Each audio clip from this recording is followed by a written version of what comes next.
Si el Hijo los liberta, serán verdaderamente libres. Pero vamos a decirlo ahora como algo que ya pasó. Y voy a decir de esta manera, porque Él, el Hijo, me libertó, yo soy verdaderamente libre. ¿Quieres decirlo conmigo a una voz? Porque Él, el Hijo, me libertó, yo soy verdaderamente libre. Eso fue un ensayo porque quizás ustedes no tenían claro cómo lo íbamos a decir, pero ahora sí lo vamos a decir juntos y con más fuerza. 1, 2, 3. Porque Él, el Hijo, me libertó, soy verdaderamente libre. Denle un aplauso a Jesús en este lugar. Ahora, vengo diciendo hace 2 semanas y esta semana quiero enfatizar esto en esta tercera parte del fruto de la libertad, que se corre el peligro de tener algo y no saberlo. Se corre el peligro de ser alguien y no saberlo. Se corre el peligro de ser libre y no vivir como libre, por lo menos en algunas áreas de nuestra vida. Te lo ilustro con esta historia. Hace años la escuché al comienzo de llegar a este país en uno de los noticieros en español de aquí de Miami, una historia verídica de un joven guatemalteco que vivía en las calles de Guatemala, mendigo. Vivía de la ayuda que las personas le daban, de las limosnas, en algunas moneditas que ponían para que él después se comprara algunas comidas, ropas harapientas, sucias, sin tener un techo, una casa donde vivir. Y así vivió por años, porque en algún momento los vicios lo sacaron de la casa de la familia. Así que pasó el tiempo y él no supo nada más de sus padres ni sus padres de él. Y los papás se murieron. Y él era el único hijo de esta familia. Cuando él salió de su casa, su familia no tenía riquezas, eran gente común. Como gente de trabajo, gente de pueblo, gente empleada. Pero lo que él no supo es que a lo largo de los años sus padres se volvieron millonarios. Y resulta que un día un abogado, esto es una historia verídica, un abogado que lo había buscado, lo encontró en las calles de Guatemala, en la ciudad donde vivía. Y se dio cuenta de que aquel harapiento con ropas sucias que pedía limosna era nada más y nada menos que el heredero del cual él tenía en su potestad, el abogado, todo el patrimonio y todo el testamento que sus padres habían dejado a nombre de él. Y por eso la noticia era el mendigo millonario. Ese era el título de aquella nota publicitaria. El mendigo millonario. ¿Cuántos hijos de Dios, siendo ricos en Cristo, viven como si fueran mendigos? Y no hablo solamente de mendigos materialmente, hablo de mendigos espirituales. Mendigando afecto, mendigando identidad que ya tenemos, mendigando un lugar que ya poseemos, mendigando una vida que ya es nuestra, dependiendo de lo que sentimos, de lo que nos dicen, de lo que nos dictan, porque no sabemos quiénes somos. Porque no sabemos que somos verdaderamente libres. Hoy quiero hablar en relación al fruto de la libertad, a una de las áreas donde más corremos el peligro de nosotros no vivir la libertad y terminar como esclavos. Y es el área donde entra a jugar un papel importantísimo la fe, pero en lugar de fe, que seamos incrédulos. Lo más peligroso para una vida de fe es la incredulidad. Diga toda la iglesia conmigo, la incredulidad. Incredulidad es lo opuesto a fe. Incredulidad es lo opuesto a creer. Fe es la forma pasiva, mientras que creer es el verbo, es la acción. Pero ¿me escuchaste lo que acabo de decir? ¿Me escuchaste lo que acabo de decir? Fe y creer son una misma cosa. Lo único que uno está dicho en una voz pasiva y el otro en una voz activa. Pero es la capacidad de creerle a Dios, de confiar en Dios y de confiar absolutamente en su palabra. El diablo sabe esto. Y esta es la gran arma en esta área de nuestras vidas que Satanás tiene a su favor. Él conoce esto. Él conoce que tú amas al Señor Jesús. ¿Cuántos aman al Señor Jesús? Él sabe tu amor por el Señor. Él sabe que Él no te puede arrancar el amor que le tienes a Cristo. Él sabe que Él no puede venir a distorsionarte la persona de Jesús, ni a decirte que abraces a otro Señor y a otro Salvador, porque tu Señor y tu Salvador es Él, Jesús, es Cristo, el Hijo de Dios, el Mesías de Dios. Pero el diablo sabe esto. Él te puede dejar con tu fe en Jesús, pero en algunas áreas de la fe, de lo que creemos, puede poner incredulidad.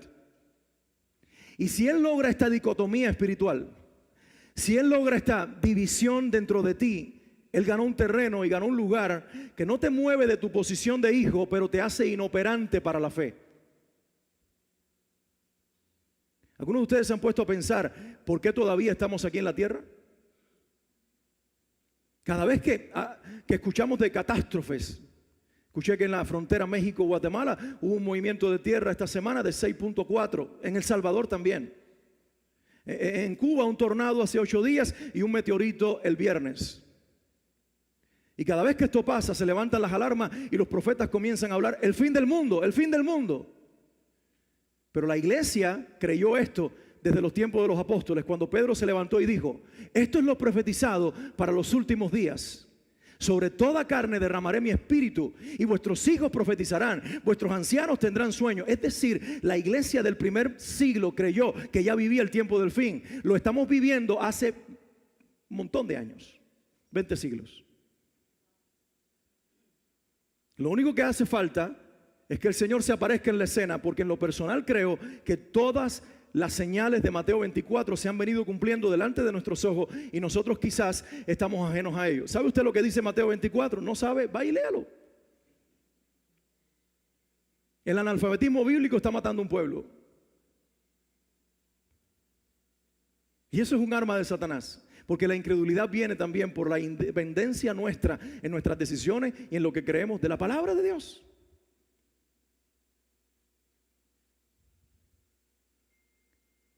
Digo conmigo, soy libre en Cristo. Por eso, solamente 3. Empezaron bien todos, pero ya van bajando. Si se animan a decirlo conmigo, digan esto. Soy libre en Cristo. Por eso hoy decido ejercer mi libertad. Es como el que tiene el derecho, por ser ciudadano americano, por nacimiento, por naturalización, de participar de las elecciones. Es libre para hacerlo, pero no lo hace. Tiene el derecho, pero no el ejercicio. Lo mismo pasa en nuestra vida cristiana. Tenemos el derecho, pero no el ejercicio. Tenemos que tener la suma de los dos. Saber quién soy y hacer ejercicio de quién soy. ¿Alguien puede decir amén? Hoy quiero compartirte algunos pasajes de la Biblia, porque no quiero que seamos inoperantes. No quiero que el diablo nos ponga en una posición de inactivos y de inoperantes. ¿De qué te sirve tener una pistola para defenderte y no tener balas? ¿Cierto, Mike? ¿Ah? Por lo menos para asustarlo. Pero si el otro es más vivo que tú y tiene otra, te dice: la mía dispara y la tuya no. Pa. ¿De qué te sirve tener una Biblia y no meterla en el corazón? ¿De qué te sirve tener una Biblia y pasarla a través del filtro de tradiciones y costumbres y creencias humanas? ¿De qué te sirve tener una Biblia empolvada sobre la mesa de noche? ¿De qué te sirve tener una fe que es cubierta por el miedo, por la duda y por la incredulidad? ¿Me hago entender? Es como quitarle las balas a una pistola. Es volverla inactiva, solo para asustar, pero no para lograr nada en realidad. La iglesia ha sido dejada sobre la tierra y Cristo no ha venido por nosotros. Porque el Señor quiere que nosotros estemos en operación del ministerio del Espíritu. Porque de todos los métodos que existen en el universo, el preferido de Dios es usar a una mujer y a un hombre de carne y hueso como nosotros para trastornar con la locura del Evangelio al mundo en el que vivimos, y a través de nosotros la gente venga a la fe que nosotros abrazamos en Cristo Jesús. ¿Alguien puede entender lo que estoy diciendo y decir amén? Un creyente que sabe quién es y que cree lo correcto y que predica lo correcto, provoca a otros a creer, y eso es una revolución espiritual que Satanás no quiere que suceda. Por eso te mete dentro de estas cuatro paredes a cantar, a palmear y a decir amén, lo cual me encanta y soy el primero que lo hace. Pero yo tengo muy claro que luego después hay una semana donde yo tengo que vivir la fe y no vivir por emociones, ni por lo que siento, ni por lo que me dijeron, ni por lo que va a pasar, ni por el dolor del cuerpo, sino por un ejercicio de fe, y desde ahí confrontar tinieblas con luz y verdad y la mentira con la verdad que está en mí. Hebreos capítulo 3, si quieren ni lo busquen en la Biblia, después lo pueden buscar en su casa y leer este capítulo de Hebreos. Leo a partir del versículo 7. Dice así: por lo cual, como dice el Espíritu Santo. Fíjate que aquí el escritor, quien quiera que haya sido Pablo o cualquier otro, deja bien en claro que quien está hablando no es él, que quien está escribiendo no es él. Él escribe, pero ¿quién dicta? El Espíritu Santo. ¿Quién es el autor de la Biblia? Dios, el Espíritu Santo. Hay tres personas en la Trinidad, ¿estamos de acuerdo? No es que piensen diferente, ni que actúen diferente, sino que tienen participaciones distintas, pero están en perfecta unidad. El Padre, el Hijo y el Espíritu Santo. Y el Espíritu Santo como persona de la Trinidad. ¿Qué persona de la Trinidad es el Espíritu Santo? Y hay una confusión con eso. Como es la tercera, pensamos que es inferior. Porque vemos así: 1, 2 y 3, ¿cierto? 1, 2 y 3. Padre, Hijo y Espíritu Santo. Y lo vemos escalonado. ¿Quién dijo que era así? Es 1, 2 y 3. ¿Lo tienen claro? No es 1, 2 y 3, es 1, 2 y 3. Están en comunión, son perfectos en unidad, son iguales en naturaleza y son distintos en operación. Ahí es donde está la clave. Y dice aquí: el Espíritu Santo habló y dijo: si oyen hoy su voz, no endurezcan sus corazones, como en la provocación, en el día de la tentación en el desierto. Y ahora toma como ejemplo a los judíos que iban con Moisés 40 años al desierto. Y entonces está haciendo un paralelo entre su generación, la de este escritor, con la generación de siglos atrás en los tiempos de Moisés. Y dice: si ustedes ahora oyen hoy su voz. Y le está diciendo: el mismo Dios que hablaba desde la nube a Moisés es el mismo Dios que trata con nosotros hoy. Aquel hablaba y este también, porque es el mismo. En algún momento de la historia la iglesia pensó que Dios había cambiado su forma de ser y que Dios se volvió mudo. Di conmigo: Dios habla. Dios habla hoy. Y esa es una verdad que es mucho más que una versión de la Biblia. Dios habla hoy. Y Él dice: y si oyes hoy su voz, no endurezcas tu corazón como aquellos en el día de la provocación, en la tentación en el desierto, donde sus padres, los padres de estos, me tentaron, me probaron y vieron mis obras por 40 años. Ellos me provocaron, ellos me tentaron, y con todo yo hice un despliegue de gloria y me dijeron: no tenemos comida, ahí tienen maná. Estamos cansados del maná, ahí tienen codornices. Tenemos sed, salió agua de la roca. Tenemos los egipcios detrás, partí el mar en dos. Dice el Señor: ante la incredulidad de ellos, yo demostré, hice un despliegue de poder por 40 años para provocarlos a la fe. Porque ¿para qué sirven las señales? ¿Para qué son necesarios los milagros? Para provocar a fe.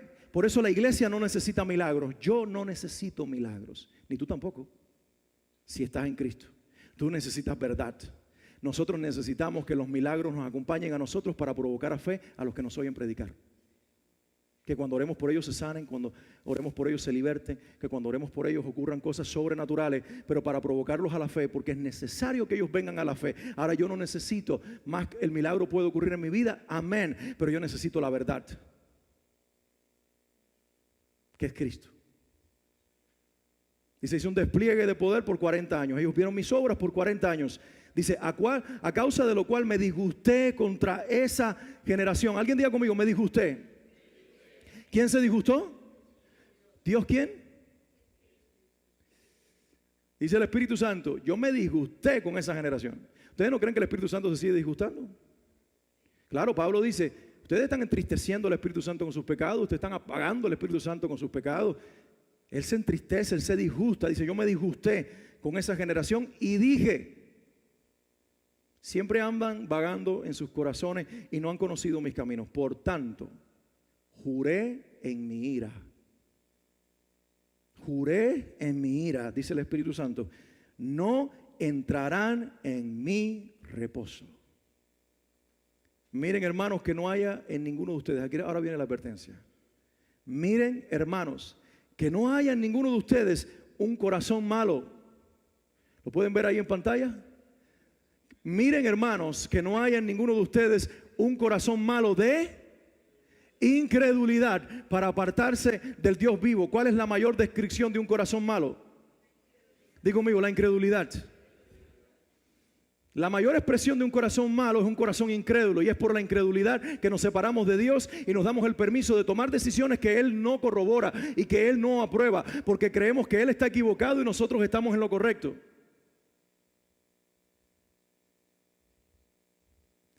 Y luego continúa diciendo, ¿y a quiénes juró que no entrarían en su reposo sino aquellos que desobedecieron? Y vemos que no pudieron entrar a causa de, diga toda la iglesia conmigo, a causa de incredulidad. Temamos pues, no sea que permaneciendo todavía la promesa de entrar en su reposo, alguno de ustedes parezca no haberlo alcanzado, porque a nosotros también se nos ha anunciado la buena noticia como a ellos, pero no les aprovechó el oír la palabra por no ir acompañada de fe en los que la oyeron. Pero los que hemos creído entramos en el reposo. Si ustedes leen el capítulo 3 completo, y esto que acabo de leer es del capítulo 4, se darán cuenta que él dice, el reposo para los judíos no era la tierra prometida donde los llevó Josué. Porque si hubiese sido, Dios todavía no estuviera hablando de reposo. Alguien diga conmigo, reposo. Reposo no son vacaciones. Reposo no es un día, el sábado. Reposo no es una tierra aquí. Reposo es un estado espiritual a donde únicamente entramos cuando tenemos una relación de paz con Dios el Padre por medio del Dios el Hijo, sustentada por Dios el Espíritu Santo. Es decir, nosotros no entraremos a su reposo, nosotros ya estamos en su reposo, y el día que pasemos a la eternidad comenzaremos a ver con estos ojos lo que ya para nosotros es una realidad, que empezó en la fe en Cristo y permanece en Él, en la medida que en lugar de confiar yo en mis amigos, en mi dinero y en mi fuerza, confío en mi amigo, en su poder y en su fuerza. Alguien diga amén en el nombre de Jesús. Ahora, ¿qué fue lo que impidió que muchos en la generación de Moisés no entraran en el reposo eterno de Dios? Eran judíos, pero se quedaron muertos en el desierto. Para aquellos que dicen, ya por nacer, ya entro al cielo. Mentira, nadie entra a la eternidad, ni nadie tiene una relación eterna por tener sangre judía. Uno entra a la presencia de Dios y a una relación eterna con Cristo por medio de Él mismo, que es el camino, verdad y vida. Y nadie viene al Padre si no es por Él. Entonces, ¿qué impidió que esta generación no entrara, o más bien entrara en el reposo de Dios? ¿Qué lo impidió? Fue la incredulidad. Amen, brother. La incredulidad. Mire, el asunto no fue que ellos no quisieron escuchar la palabra, fue que ellos la escucharon, pero no la creyeron. ¿Alguien me entendió? Ustedes pueden sentarse aquí cada domingo y escucharme predicar, pero luego decir, estoy de acuerdo con esto y con esto, pero con esto no. Y si tú comienzas a hacer, es como si fuera un buffet, y tú dices, ay, quiero camarones y langosta, puerco no. Y empiezas a distinguir entre lo que te gusta y lo que no te gusta, estás cometiendo un grave peligro. En el buffet lo puedes hacer, pero la vida en Cristo no es un buffet. La vida en Cristo es una sola, de principio a fin. Y es Él el que te ofrece la mesa completa y te dice, come de ella, pero no lo que tú quieres, lo que te serví. Y todo lo que te serví es bueno. Y si tú reniegas de algo, reniegas de todo, aunque tengas la boca embarrada de algo. El que tiene oídos para oír, oiga lo que el Espíritu le dice a la iglesia. Ahora permítame en esta mañana ir a un pasaje más. Y es el testimonio del apóstol Pablo, conocido primero como Saulo de Tarso. Ahí quiero entrar para enseñarte por qué empieza la incredulidad en gente de fe y cómo eliminarla de nuestras vidas. Préstenme su atención ahora un momentito, porque esta es la enseñanza que quiero compartir con ustedes. Todo lo demás es la introducción. ¿Estamos allí? Él escribe en el libro de Hechos y dice estas palabras: yo de cierto soy judío, nacido en Tarso de Cilicia, pero criado en esta ciudad. Está hablándole a los judíos en Jerusalén. ¿Nació dónde? En Tarso. ¿Pero dónde se crió? En Jerusalén. Yo soy judío, nacido en Tarso de Cilicia, pero criado en esta ciudad. Y luego dice, instruido a los pies de Gamaliel. De los fariseos era uno de los mejorcitos, porque cuando dijeron que había que golpear a los apóstoles, él dijo, cuidado, no vaya a ser que queriendo pelear en nombre de Dios estemos peleando contra Dios. Hechos 22, pero escúchenme, no busquen ahora la cita. Sí, es Hechos, hermano, disculpen. Ahí dice Hebreos.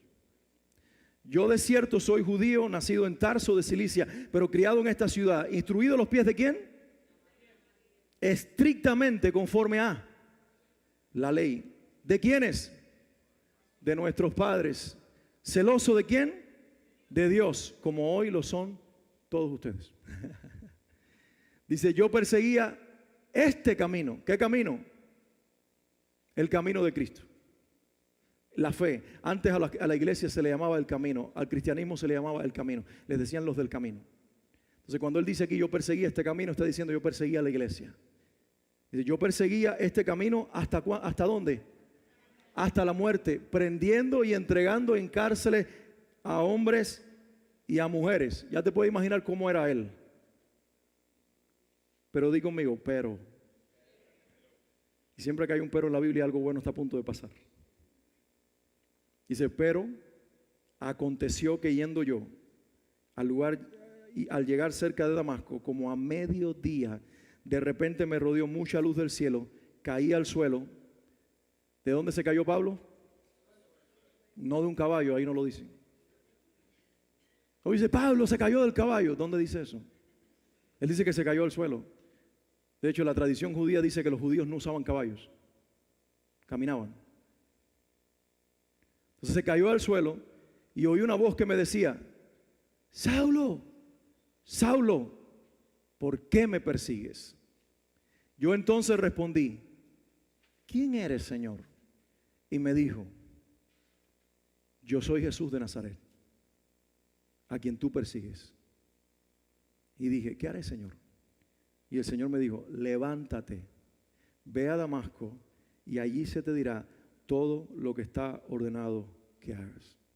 Permítanme contestar esta pregunta a la luz o bajo la influencia de estos versículos que acabamos de leer. Y esta es la pregunta, ¿qué produce creyentes incrédulos?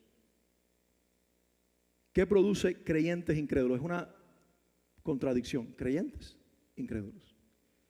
¿Qué produce gente que cree, pero a la misma vez no cree? Y la otra parte de la pregunta, que es la más importante para mí, lo que quiero que hoy ustedes se lleven en sus corazones, ¿cómo se puede terminar con la incredulidad? ¿Cierto que es lo más importante? Pero para llegar a eso tenemos primero que preguntarnos, ¿y cómo comienza la incredulidad en el corazón de alguien que cree? Porque hoy yo no estoy enfocado en los que no creen, porque para que ellos que están afuera lleguen a creer lo que nosotros creemos, nosotros tenemos que estar seguros de lo que creemos y de en quién creemos. Entonces el asunto con el cual yo quiero hoy tratar es ¿qué produce incredulidad en mi corazón? Y Pablo nos da una pista en este pasaje que acabo de leer que para mí es clavo. Él dice, yo lo voy a traducir a nuestros términos modernos hoy. Él dice que lo que produce creyentes incrédulos es ser instruido en la tradición de los hombres y no en la verdad absoluta de Dios. Dale un codazo que está al lado tuyo. Si se durmió, despiértalo, te doy permiso. Y dile, presta la atención que lo que te está diciendo ahora es lo más importante que has escuchado esta semana. Lo que produce creyentes incrédulos es ser instruidos en tradición de hombre y no en verdad absoluta de Dios. ¿De dónde saco eso? Él dice, yo fui en esta ciudad instruido a los pies de ¿quién? De Gamaliel. estrictamente conforme a la ley que se inventaron los judíos, 660 mandamientos que ellos derivaron de la ley original de Dios. A la ley de nuestros padres, celosos de Dios como lo hoy son todos los ustedes. La cuna de la incredulidad comienza cuando nuestra fe está puesta en lo que un hombre dice y no lo que dice su palabra. Por ejemplo, les voy a poner de tarea y un ejercicio que ustedes pueden hacer en la semana. Ustedes van a leer Mateo 5, 6 y 7. Reúne todo el sermón del monte. Son códigos de conducta moral. Y tú lo vas a leer. Habla de cómo ser bienaventurado. Hay 9 bienaventuranzas en el capítulo 5. Habla de cómo evitar el divorcio y cómo el divorcio es el resultado de la maldad en nuestros corazones. Por ejemplo, habla de hacer con los demás lo que queremos que nosotros hagan, lo que queremos que ellos hagan con nosotros. La regla de oro, Mateo 6. Habla de que primero te quites la viga que está en tu ojo y luego le quites la pajita que está en el ojo de tu hermano. Si no puedes decir aleluya, amén, di ¡ay! Cuando leas Mateo 5, 6 y 7, que es todo un código de conducta moral, si algo te molesta es un indicador de que aunque eso es verdad, tú no lo puedes creer porque está tratando con un área de la moralidad y de la conducta donde tú tienes un valor torcido y equivocado. Por ejemplo, si leen 1 Corintios capítulo 6 y capítulo 10, donde Pablo hace un cuestionamiento de la libertad impresionante y trae esta premisa y este valor, y él dice, todo me es permitido. Alguien diga conmigo, todo me es permitido, pero no todo me conviene. Amén. Entonces él dice, tú tienes una libertad para hacer lo que quieras, pero cuidado que tu libertad no sea un estorbo para que tú termines siendo esclavo de una falsa libertad. Y si eso te molesta y tú dices, y ahora yo tengo que pedirle permiso a Dios y corroborar con la escritura cómo me comporto. Sí, porque ahí está tu libertad. ¿Quién dijo que libre es hacer lo que te venga en gana? Libre es ser libre de lo que antes te controlaba y te dominaba, para que ahora el que te controle y te domine sea Dios, su palabra y su verdad.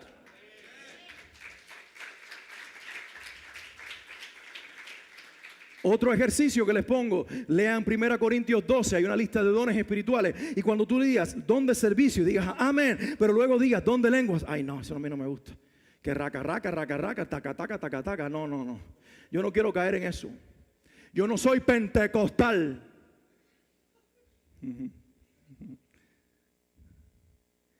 Y ahí brinca tu corazón, es un área de incredulidad, porque está en la Biblia, mis hermanos, es palabra de Dios. ¿Quién nos dio permiso a nosotros para distinguir entre lo uno y lo otro cuando todo está puesto en un mismo lugar?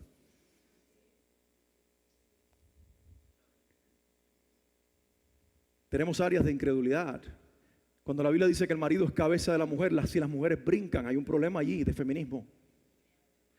Si la Biblia dice que tanto el hombre como la mujer, en Efesios capítulo 5 dice, si mal no me equivoco, versículos 20, 21, dice que ambos deben someterse el uno al otro y los dos a Cristo.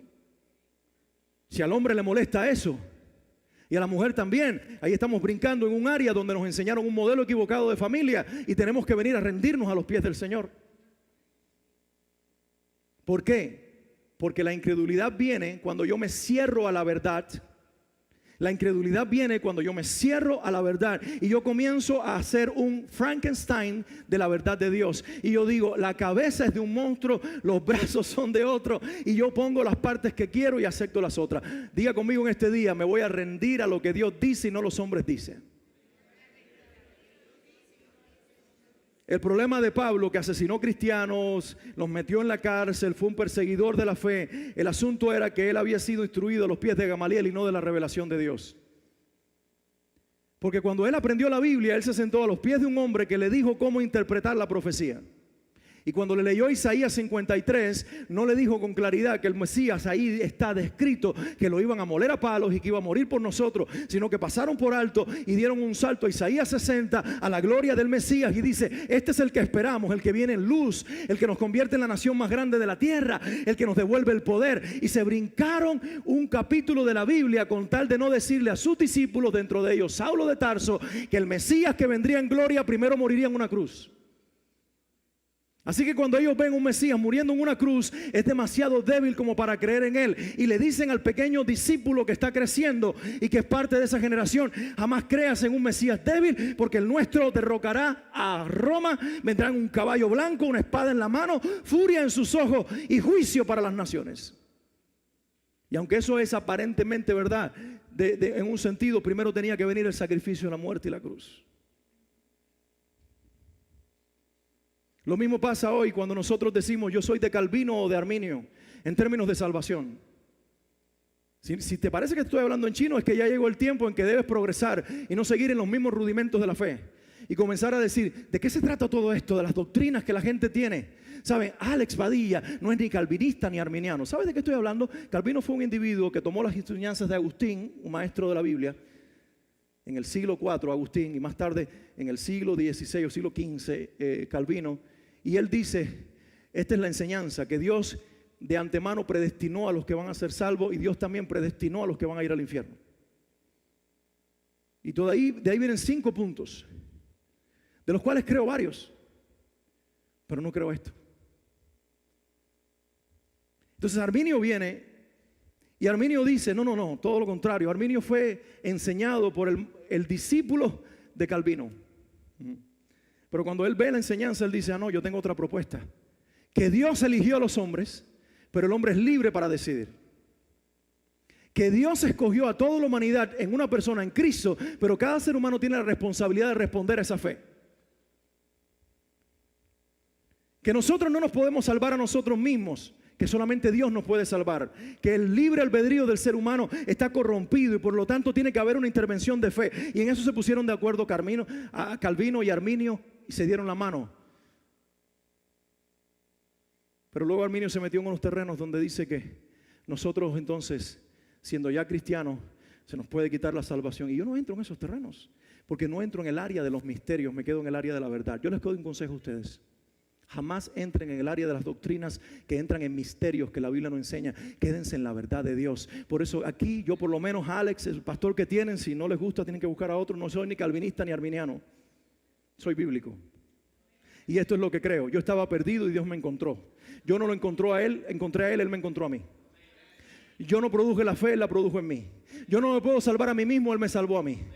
Yo no podía decirle al Espíritu: ven a mi vida. Él lo envió a mi vida cuando yo confesé por una decisión personal, porque si tengo voluntad, Cristo es mi Señor. Y cuando hizo alianza mi voluntad con su voluntad, yo vine a la salvación. Y yo solamente creo esto: que yo no puedo dar por sentado que como mi salvación es eterna, yo puedo vivir como me dé la gana. Sino que por el contrario, el fruto de la salvación en mí produce una vida que glorifica a Dios y me hace caminar recto como Él es recto en su verdad. Y si lo uno y lo otro se ponen de acuerdo, eso quiere decir que el fruto de la vida eterna está en mí, permanente hasta que Él venga. Y todo lo demás se lo dejo a Dios, a quien con todas las letras, disculpen la expresión, si le da la gana lo dice y si no le da la gana lo guarda. Y nosotros entonces no tratamos de interpretar lo que Dios dice, sino creer lo que Él ya dijo.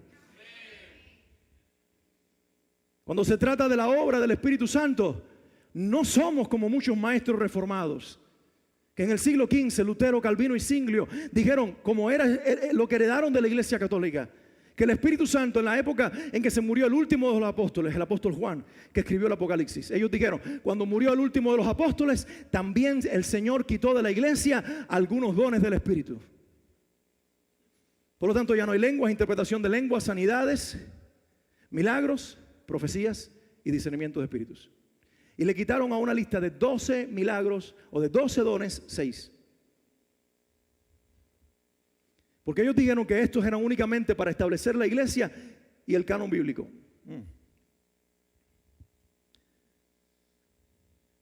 Yo no quería entretenerme hoy ni entretenerlos a ustedes dando demasiados elementos, pero yo tengo en mi poder los escritos de los padres de la iglesia. Desde Justino Mártir, que vivió en el año 100 al año 165, hasta algunos que vivieron en el siglo V. Y todos hablan de la presencia de las lenguas, sanidades y milagros en la iglesia en los primeros 5 siglos del cristianismo. Y si hacemos una continuidad histórica, no fueron los pentecostales los que trajeron los dones del supuestos dones sobrenaturales o espectaculares a la iglesia. La iglesia que siempre creyó al Señor y que se sacudió de traducciones humanas, le creyó la Biblia con todo lo que dice y la vivió de principio a fin. Ahora, yo lo que no quiero es un cristianismo loco donde todo el mundo esté dando gritos aquí a la misma vez. Y donde cada uno se le ocurra decir cualquier cosa y porque me lo dijo Dios es verdad. No, yo tengo esto claro. Me lo dijo Dios, voy a su palabra. Y si lo que me dijo supuestamente Dios desmiente su palabra, yo estoy diciendo mentira. Porque el filtro de lo que Él habla a mi corazón es su palabra. Pero cuando yo veo que lo que Él dijo en su palabra confirma, o lo que Él dijo en mi corazón lo confirma su palabra, le digo amén al Espíritu que me habla, a mi espíritu como me habla a través de su palabra. Alguien diga amén. Digo si lo crees junto conmigo. Hay muchos que dejaron de creer en la iglesia lo que es de Dios porque fueron instruidos a los pies de Gamaliel. Hay gente que son más presbiterianos que cristianos, más metodistas que cristianos, más bautistas que cristianos, más pentecostales que cristianos. Como mismo hay muchos más papistas que el Papa. Es decir, abrazamos más la denominación y el credo de una denominación que la palabra de Dios y lo que Dios dijo. Hermanos, ¿cuántos quieren ser una iglesia que no abraza? Y tenemos vínculos con la denominación y tenemos vínculos con las iglesias y amamos a la iglesia de Cristo y entendemos que cada una tiene un distintivo, pero llegó la hora de no ser parte de la bandera de un credo de un hombre, sino que llegó la hora de ser parte de la bandera del credo de Dios. Y si la Biblia lo dice, yo lo creo, y si yo lo creo, Él lo hace.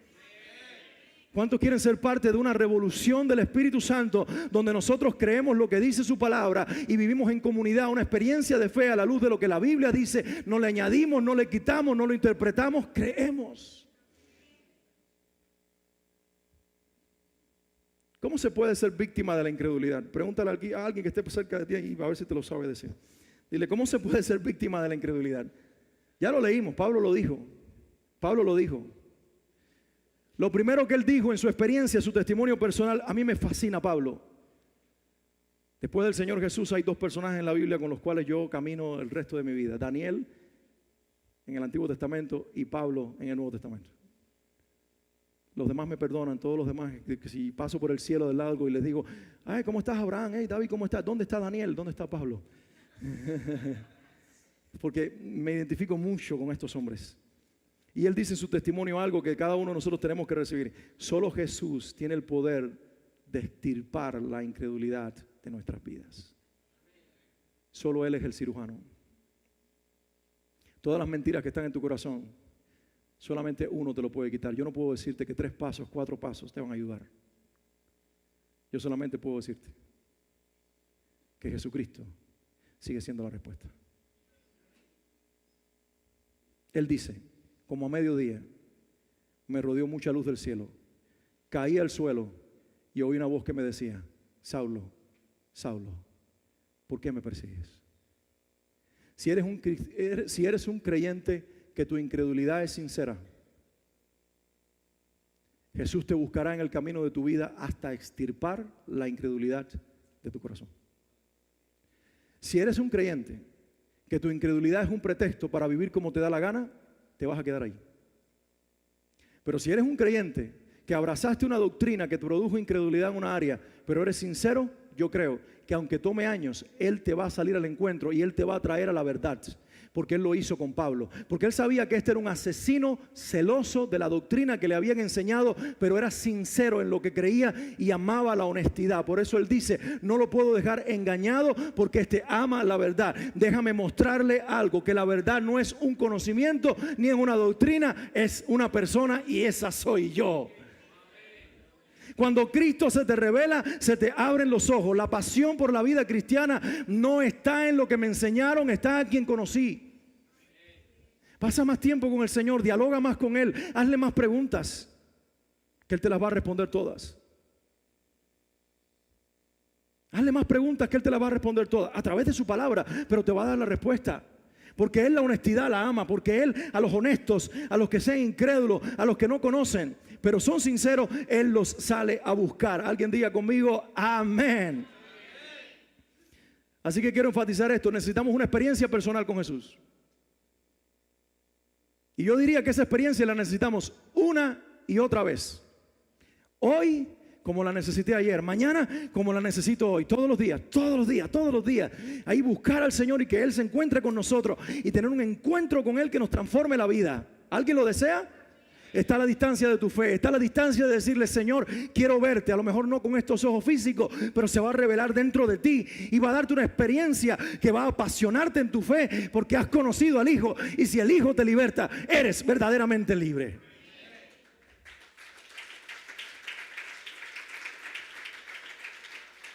Ahora, permítame añadirle esto a este principio que acabo de manejar. Toda experiencia que tengas con Cristo, fíltrala con su palabra.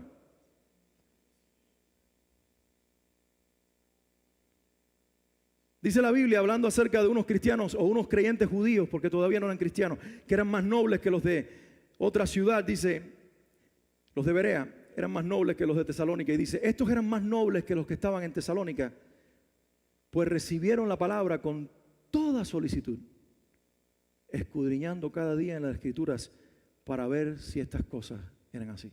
¿Qué es lo que pasó? Pablo llegó a una ciudad llamada Tesalónica y dijo: vengo a hablarles del Hijo de Dios, el Mesías, que fue crucificado, lo enterraron y al tercer día resucitó. Y le dieron una mano de palo que lo dejaron casi muerto. Los judíos de allí lo palearon literalmente, lo dejaron casi muerto. Y él se va a ese otro lugar que se llama Berea. Y cuando llega a Berea y le habla a estos judíos, dice que estos eran más nobles. ¿Por qué razón? Porque cuando escucharon, tuvieron solicitud. Digan conmigo, solicitud.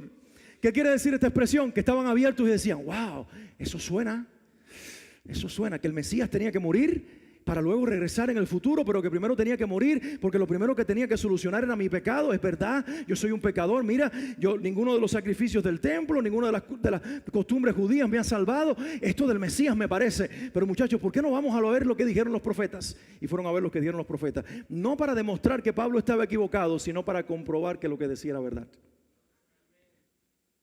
Si yo voy a la Biblia para demostrar que el otro está equivocado, yo tengo un corazón torcido. Pero si yo voy a la palabra para comprobar la verdad y voy con ese corazón noble, el Espíritu me va a decir: claro, hijo, ahí está.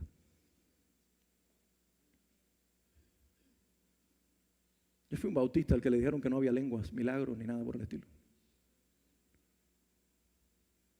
Y fui a la palabra y la palabra me dijo que sí.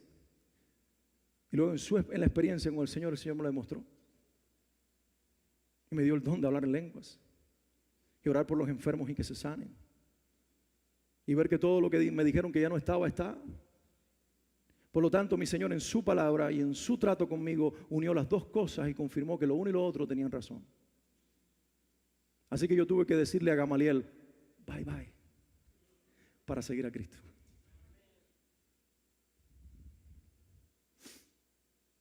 Solo Jesús nos puede extirpar la mentira y dar la verdad. Solo Jesús. Hay gente que pasa más tiempo escuchando predicadores que escuchando a Jesús. Y yo escucho predicadores, porque hay muy buenos en el cuerpo de Cristo. Pero luego lo traigo al Señor y digo: ¿esto que dijo es o no es? La misma solicitud de los bereanos. Es más fácil escuchar lo que te dice un pastor, lo que te digo yo un domingo, lo que te dice un pastor en YouTube, que lo que te dice el Señor directamente en la Biblia. Con toda honestidad, es más aburrido, ¿verdad? Porque el pastor le pone lo coloquial, saca el chiste. Hay algunos que son humoristas y te hacen reír. Hay otros que hacen mil locuras y hay otros que tienen una personalidad electrizante y hay otros que son todo lo serio que tú quisieras que fuera.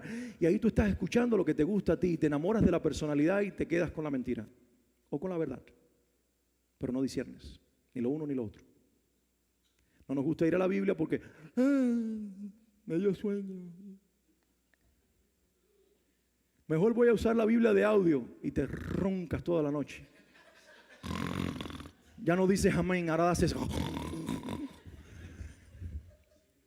Y claro, es más fácil ir y entonces poner una hora de alabanza y otra hora de predicación y es entretenido, te despierta las neuronas, te ríes con lo que digo, el chiste de aquel del otro, pero no corroboras, nunca tienes una medida para saber que lo que te están diciendo es verdad.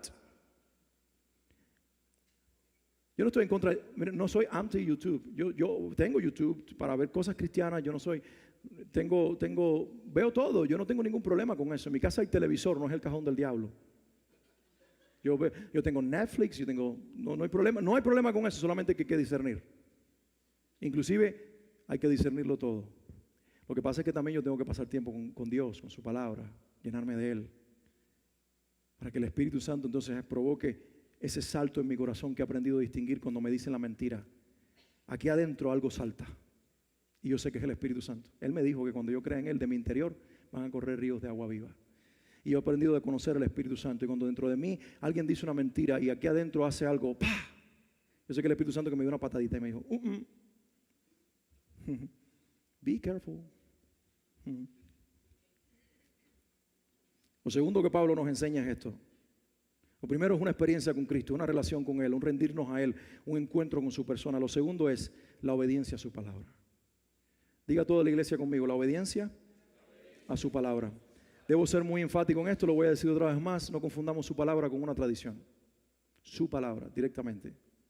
Él le dijo, ¿y qué haré, Señor? Se le aparece Jesús en el camino y le dice, ¿quién eres, Señor? Y él le dice, yo soy Jesús, a quien tú persigues. Y luego le dice, oye, Pablo, eres como un caballo que está tratando de darle patadas a una aguja. Eso es duro. No te hagas más daño. Y él le dice, ¿y qué hago, Señor? Y el Señor me dijo, levántate y ve a Damasco. Y allí se te dirá todo lo que está ordenado que hagas. Tenemos un problema en la iglesia. Y el problema en la iglesia es que hemos interpretado que la palabra de Dios nos fue dada para almacenarla intelectualmente.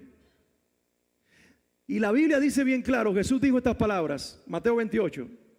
Me dieron todo el poder en el cielo y ¿dónde más? En la tierra. Por tanto, ustedes que son mis discípulos, vayan a predicar y a hacer más discípulos.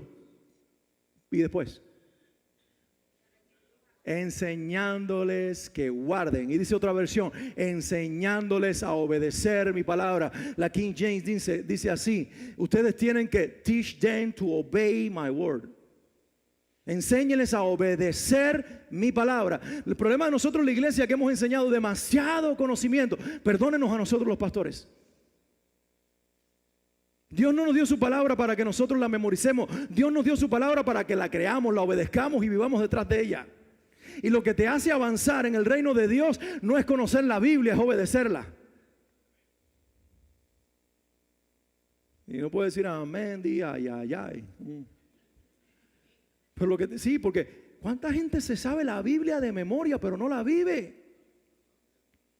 Hay gente que sabe la Biblia para tirársela en la cara a la esposa o al marido. ¿No viste que dijo el Señor que la mujer le dice al marido que tus oraciones no van a ser escuchadas si no me tratas como a vaso frágil? No es bíblica, dime si no es bíblica, pero la está usando mal para meterle al otro en la cara con la Biblia. Y el marido le dice, ¿y no viste lo que dice la Biblia? Que la mujer se sujeta al marido. Y ahí entra en una guerra innecesaria. La Biblia no le dice eso al marido para que se lo diga a la mujer, se lo dice al marido para que él lo crea, y se lo dice a la mujer para que ella lo crea. Claro que somos muy buenos para memorizar la Biblia y ante una situación sacarla de contexto y ponerla a nuestro antojo.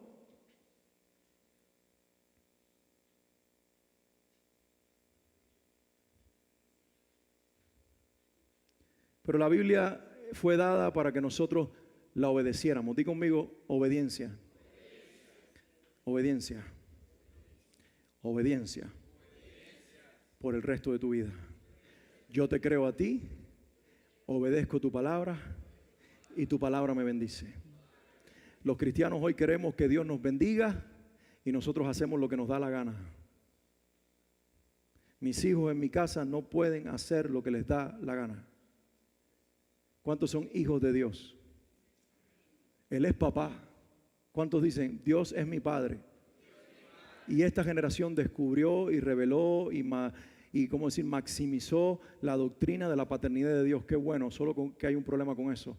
Hemos hablado demasiado de padre, pero el padre tierno que te dice, lo que quieras, mi hijo. ¿Quieres a la de 20 y dejar la de 40? Aleluya, hijo, lo que tú quieras.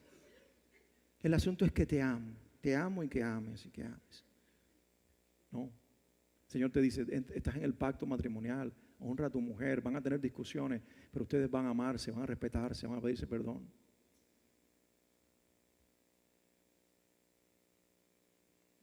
Porque te pregunto, ¿quiénes de ustedes se han enojado con sus hijos? Los padres que están aquí. Todos los padres que se han enojado con sus hijos. Levanten la mano un momentico. Vamos a ser honestos, por favor. Yo a esta niña casi la devuelvo en el hospital cuando nació. Por lo que berriaba, era toda la noche. Y a mí no me dijeron eso. Yo pensaba que era todo besito y cariñito y que me dijera papá. Y yo no me imaginaba las malas noches. Cuando te enojas con tus hijos, le tocas la puerta al vecino y le dices, te los cambio por los tuyos. No, Tú sabes que el vecino va a llamar a la policía por mal padre. Y tú mismo no lo vas a hacer porque son tus hijos. ¿Cuántos hijos se enojaron con sus padres? Y ahí está madre. Algunos dicen, uy, no. Levante la mano todos los hijos enojados con los padres. Te pregunto, ¿los puedes cambiar por otros padres? No, esos son los que te tocaron. Dí conmigo, son los que te tocaron. ¿Y quién te da derecho ahora a cambiar a tu mujer? Y a cambiar a tu marido. Ah, porque ahí se aplica.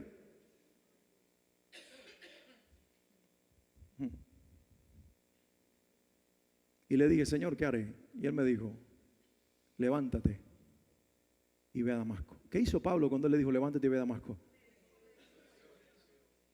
Saben, Dios le dijo a Jonás, ve a Nínive, y Jonás se fue a Tarsis. Claro, porque no es lo mismo irse para Nínive, que quedaba cerca de Siria, que irse para Tarsis, que era cerca de España. No es lo mismo irse en un crucero por el Mediterráneo que meterse en un país árabe. Con estos que no eran musulmanes, pero cortaban cabeza en aquellos tiempos igual. Y eran enemigos de la fe de este hombre. Y llegar y decirle, en 40 días los van a destruir. Pero si se arrepienten, mi Dios los va a perdonar. Y él no quería el arrepentimiento de ellos. ¿Qué hizo Jonás? Se fue para Tarsis. Y así somos los cristianos hoy. Ay, Señor, ¿no estás seguro? No, ese no fue Dios, Satanás. Dame un ticket de Royal Caribbean, por favor.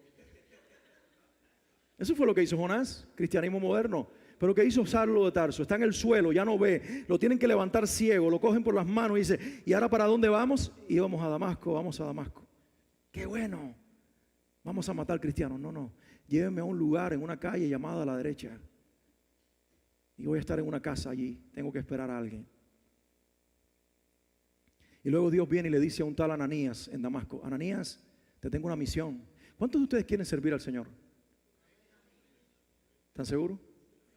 Mire el ejemplo que voy a poner ahora. Ananías, en la calle llamada a la derecha, hay alguien a quien quiero que tú visites y ores por él. Es bueno, solo que mata cristianos. Es decir, él vino a matarte a ti. Se llama Saulo de Tarso. ¿Cuántos quieren servir al Señor?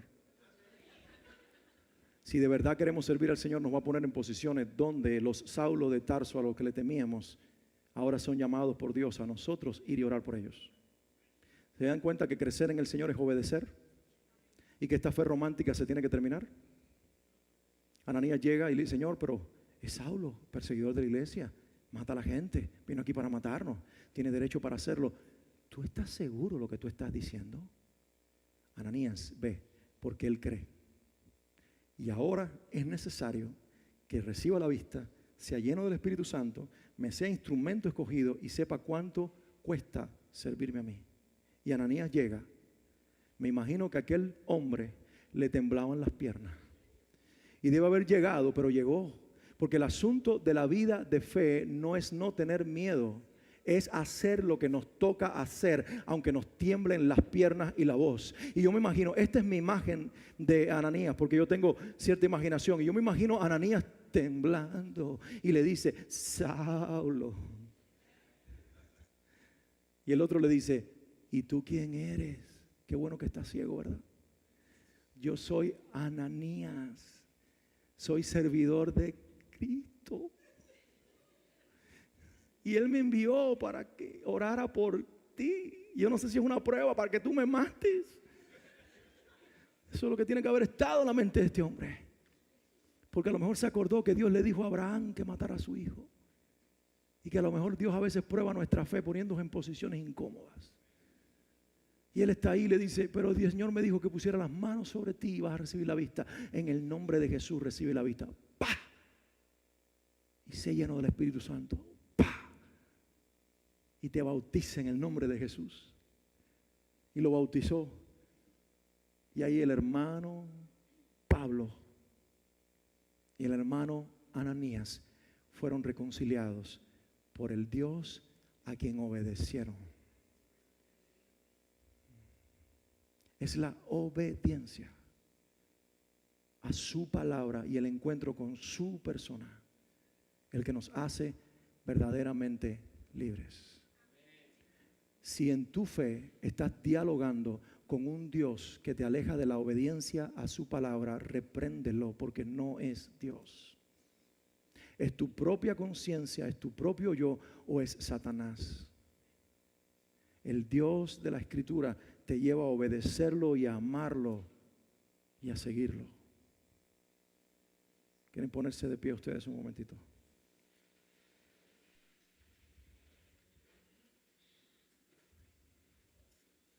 Aunque se pusieron de pie, préstenme su atención, porque estos momentos finales para mí son muy importantes, por lo que quiero hoy sembrar en tu corazón. Hermanos, la incredulidad está cobrando demasiadas vidas en la iglesia. ¿Lo puedes creer? Hay personas que están gustando, como dice el autor de los Hebreos, están gustando del don celestial, pero terminan muriendo en su fe. Hay gente nuevecita que viene a la fe y nuestros ambientes de incredulidad cristiana les apagan la poca fe que tienen.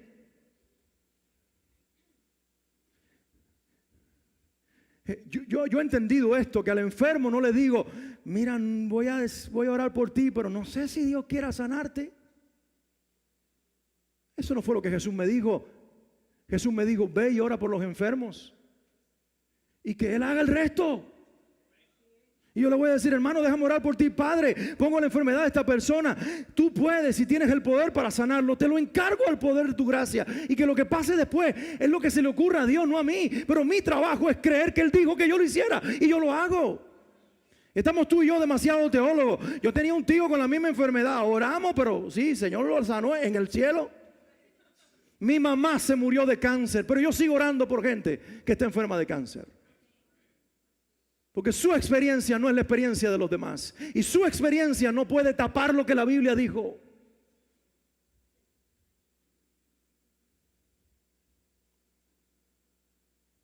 Hay personas que están en la iglesia y la fe de ellos está muriendo. Una fe incipiente. Porque el ambiente de incredulidad que reina en las congregaciones donde se encuentra está asesinando la fe. Por otro lado, hay demasiados creyentes sinceros que aman a Dios y aman su palabra, pero están atrapados en las mismas y antiguas tradiciones. A mí no me lo enseñaron así. En mis iglesias no aplauden. Hacemos así. Tengo la manito quemada, ya no tengo huesito ni nada. Pero cuando yo leo la Biblia dice, y ustedes sobre sus camas alcen la voz, y los que están en la congregación batan las manos, que los árboles del campo den canción, y los que alaban al Señor pongan, batir las manos significa aplaudan. Pero a mí no me enseñaron a ponerme de pie ni a arrodillarme. Y el salmista dice en el Salmo 95, venid, postremos y adoremos al Señor. No te lo enseñaron porque no leyeron la Biblia o no la creyeron. Pero nosotros sí queremos creerla.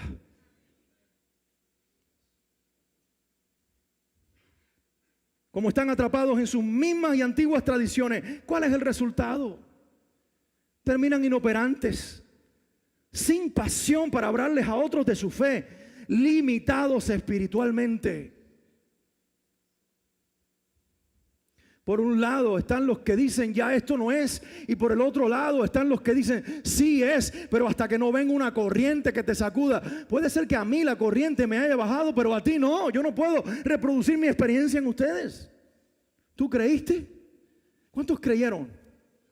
El Espíritu Santo está en ti. Dale rienda suelta, créele a su palabra, obedécelo y verás como el Espíritu que vive en ti, aunque muchas veces no te remueva con su corrientazo, por la fe en su presencia que está en ti, hará lo que Él solo puede hacer. Creyentes limitados espiritualmente, sin poder dar uso a los dones que recibieron del Espíritu Santo, porque ellos mismos no lo creen. ¿Y cuál es el resultado de esta condición de la iglesia? Lo peor de todo, miles y millones de personas que no pueden creer hoy en el Señor Jesucristo. ¿Por qué? Porque muchos de los que están allá afuera necesitan señales para creer. Y la iglesia no las cree. Hay gente que para creer necesita una señal. Hay otros que no, pero muchos sí. Y por otro lado, los creyentes que deberíamos predicarlo, no creemos en la necesidad de predicar. Porque hay muchos que me han dicho, si Dios los predestinó, ellos van a venir. Sin vergüenza. Jesús dijo, ve y predícales. Como una doctrina va a sustituir la palabra.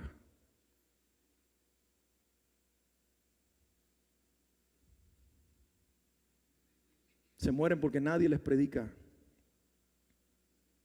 Pero quiero decirte algo en este día. No debe ser así entre nosotros. No debe ser así. Y conmigo, no debe ser así. Debemos ser una comunidad de fe equilibrada, que experimenta la obra actual del Espíritu Santo y que a su vez no tiene miedo de filtrar la experiencia con la verdad de su palabra. Tenemos que ser una iglesia no apegada a tradiciones, sino a su palabra. Que el Espíritu que posee la palabra y la palabra que revela al Espíritu puedan actuar con libertad entre nosotros, produciendo una iglesia de gente de fe, libre en Cristo y llenas de su presencia. Te lo voy a decir una vez más. Que el Espíritu, que es el dueño de la palabra, y la palabra que lo revela a Él, el Espíritu, pueda producir en nosotros la fe para ser una iglesia que pueda actuar en libertad, produciendo gente libre en Cristo y llenas de su presencia. ¿Alguien puede decir amén a eso?